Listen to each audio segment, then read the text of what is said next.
The half-hat family. I am a former police sergeant, and, I'll admit it, I've seen a few things that have disturbed me. But nothing like this. Out of respect for the dead, I won't provide any names or actual locations. But I need to tell this story. Sooner, rather than later. I've just got to get it all off my chest. The family, a family of 5, was last seen attending their kid's soccer game. They seemed to be in good spirits, laughing, talking, and making plans to go out with friends. Nothing was amiss. Their kid played wonderfully out on the field. Once the game was finished, they got into their SUV and drove straight home. These are all known facts. But what transpired afterwards is very, very hard to say. We may probably never know what exactly happened that night. Perhaps I don't even want to. The next day, the kids did not show up to school following the soccer game. The entire day went by without a single phone call from their parents. An unexplained absence. This was rare, coming from the family. The parents did not show up to work either. Their positions remained unfilled for the day. No phone call to explain sickness or a family emergency was given. No one had heard from or seen the family at all. The coming evening, still with no word from the family, a neighbor and close friend of theirs went to check on them. The house was some distance from its neighbors, only just within shouting distance. Upon approach, the neighbor noted that their car was parked in the driveway. Still no sign of the family. The washing hadn't been hung up. Most, if not all the curtains, were drawn. It was dead quiet too. Not a sound to be heard. Not even any bird song. He said that he felt like eyes were on the back of his neck. But he tried not to let it get to him. The neighbor, upon trying the front door and finding it locked, procured the home key from beneath a nearby rock. He said that, upon entry to the residence, he immediately started to suspect that something was truly wrong. The place felt cold. He described the household as looking suspiciously dark. The neighbor called out for his friends, to no response. He was just about to give in and leave when he saw something black splattered on the floor down the hall from him. Now very worried, the neighbor approached it.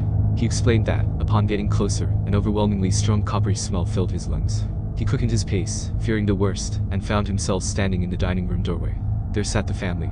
The neighbor was inconsolable for the next several hours. This is where I come into the story. I remember trying to speak to him, but he was almost completely unresponsive. Wouldn't even look me in the eye. While paramedics took care of him, another officer and I entered the house. It was a long walk down that hallway. I recognized that coppery smell well enough, you know. It can fill you with all sorts of dread, knowing you're about to see something which you'll never forget. I entered the dining room. The scene was an absolute crimson horror show. The family, all 5 of them, were sitting around their dining room table. Their corpses had been propped up in their seats, their stiff fingers wrapped rigidly around their cutlery. The food, stone cold, was set out and all ready to eat. They'd been prepped to look that way, like some soap puppet show. Each family member was turned towards the doorway, facing whoever entered expectantly. I don't know how the killer knew we'd come through that doorway, so that they could prop the family up to face the right direction. But they did. At least, I think they did. Their heads were what got me. Because, you see, their heads were gone. Sort of. Essentially, I could see their tongue and the bottom row of teeth. But the rest of the head upwards was simply gone. Lopped off. A very clean cut, by the looks of things.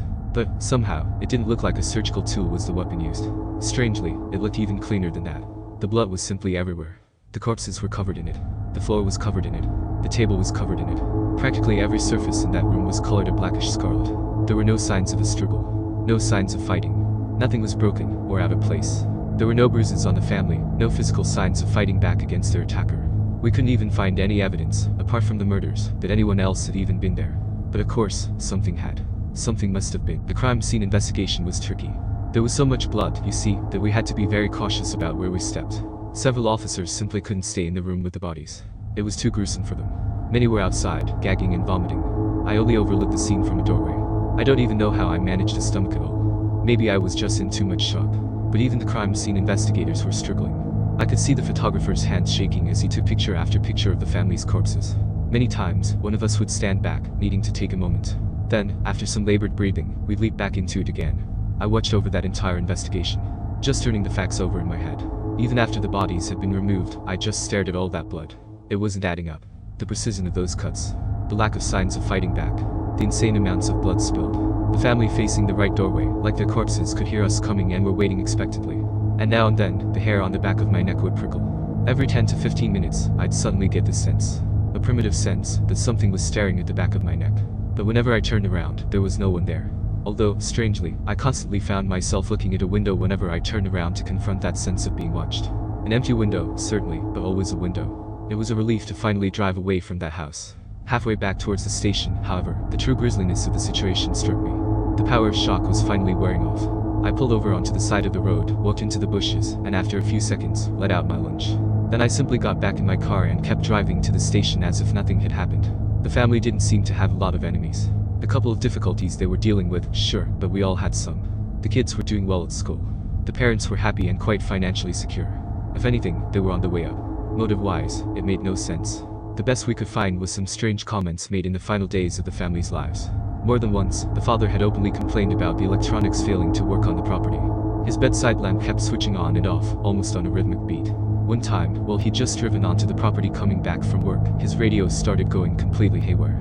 Even when he turned it off, he said, he could swear he heard voices very vaguely playing over the speakers. Strange, garbled voices speaking utter nonsense. The children had complained about constantly feeling watched.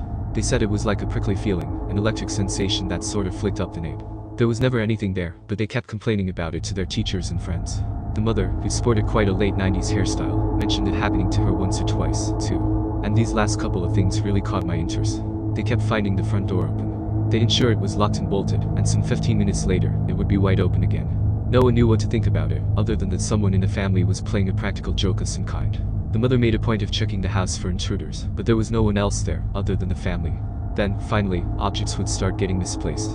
The kids kept coming to school without some of their books, and more than once the father couldn't find his glasses, which he was blind as a bat without. They'd always find them in the end, but they expressed a good deal of irritation over the same thing constantly happening. This may not sound like anything to you, but the fact that this happened so much deeply intrigued me. Then, the official autopsy report came out. And honestly, I just had more questions. Questions that have never been answered to my disappointment. The bodies, the coroner noted, were completely pale as a sheet. Now, at first, that did make sense to you, right? After all, the larger upper section of their heads was missing. But then they did a couple of tests and found that the bodies were completely emptied of blood. Not a single drop in any of their veins. And this simply made no sense. It seemed as if the brain being completely separated from the body didn't stop the heart from ticking. As if the heart had simply kept on pumping, gushing the blood out of the family's missing section of the head until they were utterly bled dry. The coroner, in the end, couldn't rule the murders as death by decapitation. The official verdict was death by exsanguination. It was astounding. We went the extra mile with that investigation. But, despite digging up as much dirt as we could within our jurisdiction, we essentially found nothing. I spent many sleepless nights over that. I also drank more coffee over the case than I'd ever cared to mention. And we never found the upper sections of their heads. They were simply gone. Vanished. Since then, no new revelations ever came to light. No one was ever suspected. The neighbor went through some serious therapy, but last I've heard, his life was never the same. He suffers from depression now. The really, really bad kind. The kind you don't come back from. And I haven't felt a lot better. Every night, as I lay there, trying to fall asleep, my dreams will be plagued with disturbing imagery. It's largely the family. Those missing sections of their heads. The blood. Those hands wrapped around the cutlery. I can never get it out of my head. It comes to me, monotonously. Constantly. In those dreams, the family is alive, trying to eat their food without their mouths. It's disgusting, as their blood pumps out and soaks through their food. But I can never look away from it. Then, finally, we come up to date. I'm only telling this story for one reason. It started recently. I wasn't sure what to think of it at first. I hardly even paid it any mind, but then it kept happening. And happening. But a little while ago, my TV started acting up. I'd be watching a channel, and little blips of static would crackle all over the screen. I'd unplug the TV, manually reset it and everything but no dice. Still crackling. Then, a little while ago, I noticed something was going on with my shed. My shed sits some distance away from the house, and has a gap between the top of the double doors and the peak of its roof. Through that gap, you can see whether the light is on or off. And now and then, I'd look through the window, and the light would be switching on and off, on and off. But, whenever I would go to check on it, the light was suddenly not doing it anymore. I just reckoned it was rats or something, so I set down some traps. But then I started to get that feeling. The feeling of being watched. It started slowly, now and then, but it was a definitive sensation. I'd just be going about my day, and suddenly, my skin would crawl. I'd feel that sensation, that slight vague sensation, that someone was staring right at me. Didn't matter where I was. In the store, on the street, fixing a post, drinking some coffee. I'd just get that feeling, but whenever I'd turn around, nothing there. But then, and this is where I started to suspect something was wrong, I started to find the front door wide open. Just now and then, I'd walk past the entryway, and there it would be. Open, letting in the cold breeze. I'd close it, but then 10 minutes later, my wife would remark while walking past me, "You left the front door open again." At last, there was the misplacing of the objects. The TV remote, a cup of coffee, a book I was reading, my wife's hairbrush, or the shampoo bottle. Suddenly, we'd just find them sitting somewhere else. Neither of us would fess up to moving it, because, frankly, we were quite sure we didn't. I remember the most distinctive time, though, was when I was texting my friend. We were making plans to go out to this new restaurant in town, and I was asking him if he wanted to bring his son along. I set down the phone and finished the last bite of my eggs and bacon. And, some 5 seconds later, my phone pinged. But it didn't ping beside me. Instead, the ping emitted from across the room. I looked up, and there was my phone. Now sitting on the other side of the room, at the kitchen counter. No longer beside me. My wife wasn't home. Yet, somehow, my phone was now sitting across the room, 5 seconds later. I was extremely wary for the rest of the day. Thankfully, nothing else happened. I told my wife, but she just laughed it off and told me I was being paranoid. But when I noted the similarities between the case of the family I investigated when I was still on the force, she didn't have any strong rebuttal. She just told me not to think about it too much, and that I was probably working myself up. Then, finally, there was the event that just transpired last night. I needed a glass of water, and so did my wife, so I went down to the kitchen to get us each a drink. I entered the room, feeling around blindly in the darkness for the light switch. Successfully locating it, I illuminated the room. I turned around, glass in hand, and nearly dropped the fucking thing on my foot. I almost yelled out, my heart rapidly picking up the mannerisms of a jackhammer. My fingers gripped the kitchen counter, as I slowly processed what I was seeing. Across from me, on the other side of the room, was a large window that sits over my kitchen sink. And there, staring right at where I stood as if they knew exactly where I was going to be, were 5 heads. Or to be clear, the upper sections of 5 heads. They led down to the top lip, but the rest of the head downwards was gone. I slowly felt dawning recognition. There was a man's head, a woman's, and 3 children's. Just like, and then I saw the glasses the man was wearing. The glasses he was blind as a bat without. I saw the woman's distinctive black hair, done up in a late 90s fashion. I saw the faces of the children, faces I knew all too well. These, lined up in a row on the windowsill outside my house, were the upper sections of the family's heads. The missing sections, gone for all those years.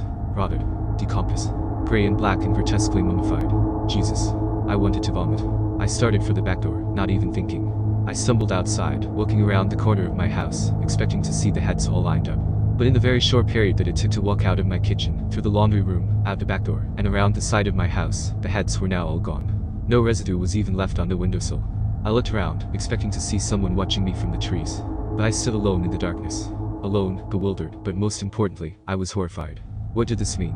What was going to happen to me? To my wife? Something struck me this morning. The timing of it all. I did some digging around in some records and took a trip down memory lane. It took some poking around and connections through old friends, but I finally found what I was looking for. And what do you know? Today is the 5th fucking anniversary of their deaths.